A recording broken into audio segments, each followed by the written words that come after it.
પાટણ નગરપાલિકાની લાગત કમિટીની પ્રથમ બેઠક આજરોજ કમિટીના ચેરમેન નીતાબેન પટેલની અધ્યક્ષતામાં યોજાઈ હતી।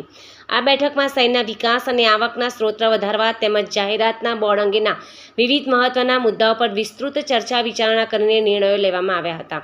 પાટણ શહેરના વિવિધ વિસ્તારોમાં લગાવવામાં આવનાર હોર્ડિંગ્સ બોર્ડની સ્થળ તપાસ કરીને નિયમો અનુસાર આપવા પાત્ર મંજૂરીઓને આપવાનું નક્કી કરવામાં આવ્યું હતું। તો ગેન્ટ્રી બોર્ડ આપવાના કામ માટે આવેલા ભાવોની મંજૂરી બાબતે તેમજ ઇલેક્ટ્રિક પોલ ઉપર જાહેરાત બોર્ડ લગાવવા માટે એજન્સી સાથે અંતિમ ભાવ નક્કી કરવા અંગે ચર્ચા થઈ હતી। આ બાબતને આખરી મંજૂરી અર્થે આગામી સામાન્ય સભામાં મોકલવા માટે કમિટીમાં ઠરાવ પસાર કરવામાં આવ્યો હતો। ચેરમેન નીતાબેન પટેલની અધ્યક્ષતામાં મળેલી આ પ્રથમ બેઠકમાં કમિટીના સભ્યો છાયાબેન પટેલ, જયેશભાઈ સોલંકી તેમજ ગૌરવભાઈ મોદી, રોહિતભાઈ પટેલ હાજર રહ્યા હતા।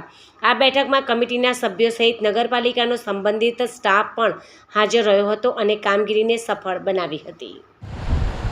આજ રોજ ઈબા લાગત કમિટીની મારી અધ્યક્ષતામાં કમિટીની મીટિંગ બોલાઈ હતી। એમાં શહેરના વિવિધ હોર્ડિંગ્સ બોર્ડની સ્થળ તપાસ કરીને આપવાપાત્ર હોર્ડિંગ્સ બોર્ડ મંજૂરી સારું તેમજ ગેન્ટ્રી બોર્ડ આપવા કામે આવેલ ભાવ બાબતે મંજૂરી સારું ઇલેક્ટ્રિક પોલ ઉપર જાહેરાત બોર્ડ માટે એજન્સી સાથે અંતિમ ભાવ નક્કી કરવા આગામી સામાન્ય સભામાં મૂકવામાં આવશે।